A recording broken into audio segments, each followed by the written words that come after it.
Hey also, I don't even know if I'm gonna post this. I know these videos help people, but this is just more for me to get my head around it. I'm sitting in the sun, so that's why I'm squinting so much, and we'll just deal with it because the sun's the only thing that's making me feel good at the moment, and the clouds are slowly covering the sun, so iconic.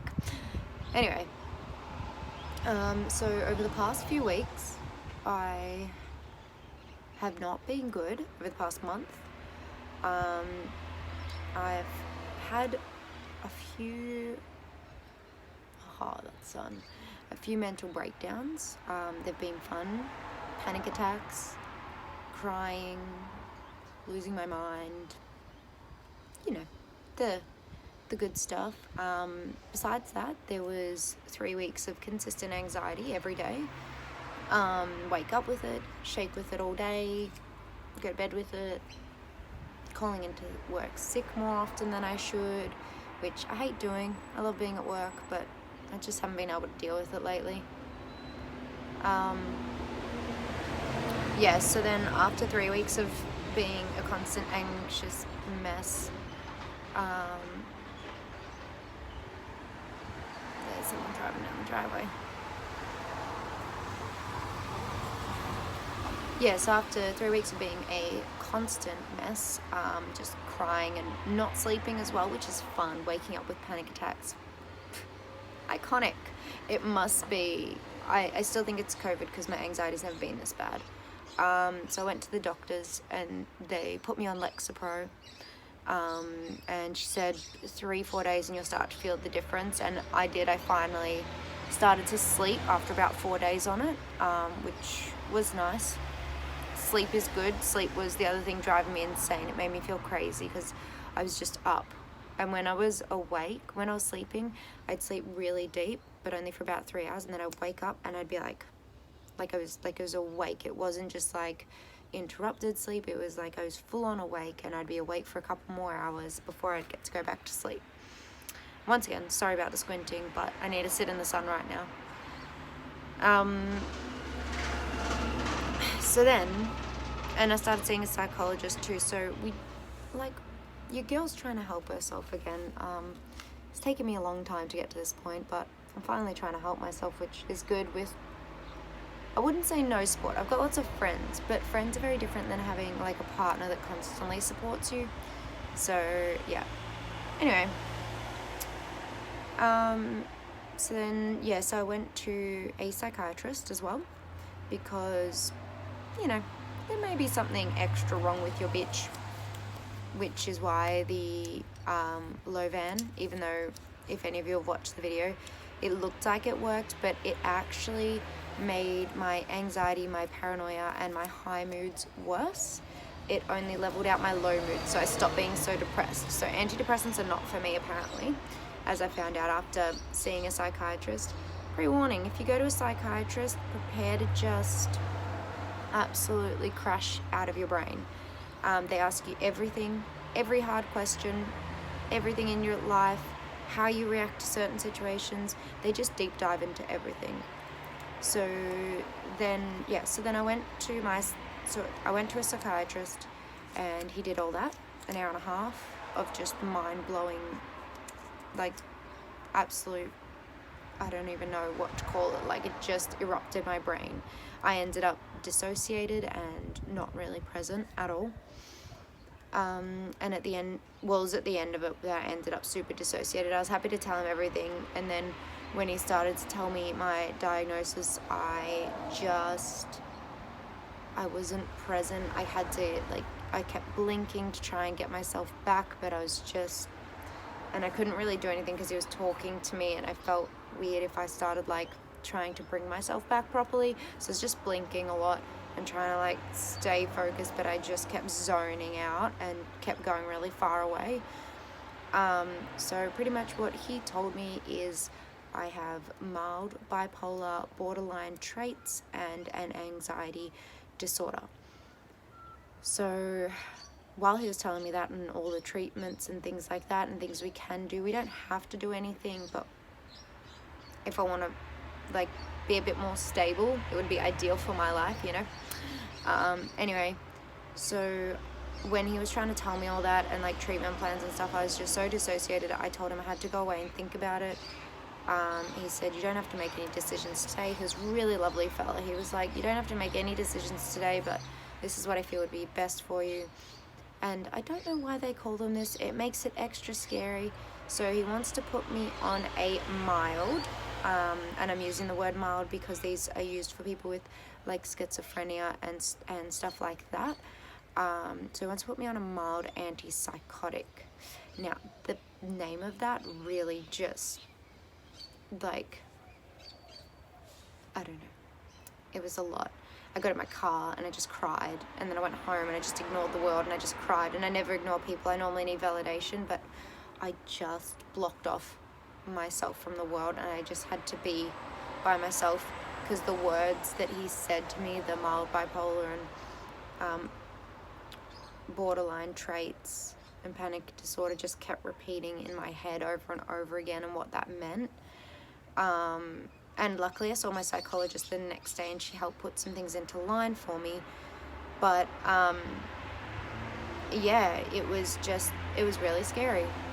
And you never know how you're going to react to those situations, because I wanted, he said he didn't have to give me a diagnosis, he could just give me sort of like a treatment plan. And, you know, some people don't want to know what they have, which is fair enough, but I thought knowing what I have and putting a name to it, because I never wanted to self-diagnose because it's a bad idea, don't do it. Knowing what I had would help me to realize that this is why I am the way I am. And yeah, and so he told me that, and I didn't take it well, and you know, it's a lot to take in, and I keep crying and I keep getting panicky because I have to go back tomorrow and decide like on what I'm gonna do. And I do want to start taking meds and trying to balance myself out a bit more, because it's not good the way I am, even though my art when I'm down is fantastic. So all my artwork, I've started an Instagram art page, and my writing, which I won't be sharing with anyone because it's too much, is also fantastic. I'm like a fucking poet when I'm depressed. It's a good time. But yeah, I think the scariest part for me, because it's going to stabilize my moods, but my psychologist assured me that like if she saw it making me numb, or she had a specific word for it, she would let me know, and she could talk to the psychiatrist and we could rearrange it a bit, like change meds, chop and change, you know, as you do. But I think the scariest part, which I kept crying over, was I'm so used to being like this, so used to being this up high, bubbly person, and then usually when I'm by myself, I'm a crashed out, absolute garbage mess. But I'm so used to everyone loving that fun personality, which is the manic part of being bipolar, that I'm worried that I'm going to like lose that part of myself and I'm going to be like boring. She said that I won't be, but I'm really worried that I will, because like I don't do drugs, I don't drink, I don't do any of that stuff because it causes me anxiety. But like I'm like a person on drugs when I'm manic. It's like fun and it's exciting and people laugh and it's a good time. It's just not a good time for me afterwards. It's a good time during it. It's like this crazy alter ego. It's pretty fucking awesome actually, which is really bad to say.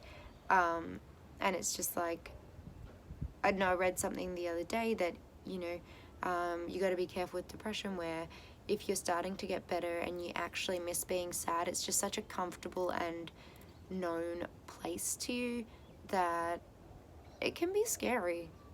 It can be scary, like it's giving up like a big, not giving up, but it's giving up like a big part of you. It feels like I'm trying to let go like a big part of who I've always been, who I've been since I was 15. So, or as long as I can remember. I was probably about 15 when it all started. Not the anxiety part, that was like childhood, but yeah, it's always been a part of me. It's always been who I am. And it's like now we're trying to level it. My psychologist said we're not trying to fix you, we're trying to just turn down the levels, so you'll still get happy and you'll still get sad, but you won't like get so happy and then like crash until you, I don't know, a bit of pre-warning, till you become like suicidal thoughts. I get suicidal thoughts and stuff like that. So she said it's fine to be happy and to be low because everyone's like that, but it needs to be more like a gentle wave rather than like a tsunami. But yeah, that's probably what I'm most scared of, is losing who I am. So now tomorrow I go back to the psychiatrist, hopefully not dissociated and hopefully not out of my mind, and can start some sort of regime. But it's almost, I know it's probably too truthful, which is why I'm not sure if I'm going to post this, but it's almost like you don't want to get better unless you're in that state of mind where everything feels too much and everything's overwhelming. You nearly don't want to get better because this is who you are. It's like, it's trying to turn down who you are. It's trying to turn down the volume of who you are a little bit. I don't know if you'll get that, or if maybe some people get that. Some people might not get that. I don't know. But it seems to be very relatable in like the BPD community, because I have a few BPD pages on Facebook, and it's just like, I don't know. It's such a comfortable place, and it has been for nearly 28 years now. So it's hard to imagine any different to what I am. But yeah, I just had to have this talk because once again at work, panic attack, starts crying, boss tells me I should go home. Well, leave work for the day. I work in there. So I did, and now I'm just sitting in the sun drinking peppermint tea because I gave up coffee too, because that was giving me anxiety and making me sick. It's a fun time. And I wasn't able to stomach anything. When I get anxious, I don't eat. Yeah. Anyways, so that's my little story for the past month. That's where I've been. That's what COVID's done to me. It's a good time. Just feel like I scare everyone off that I know. That likes me. It's, even though my friends be like, no, blah, blah, blah, I don't understand how you're single, blah, blah, blah. I understand completely. I'm a lot. I'm crazy. It's fine. Humor, the best deflect in the world. Anyways, guys, thanks for watching. I'm going to put an outro here because I still don't know if I'm going to post it, but thanks for watching. Hope you're all having a good time in COVID, because we all know I am now. And I will see you guys soon. I am trying to make some videos. I'm just life, Better. Bye.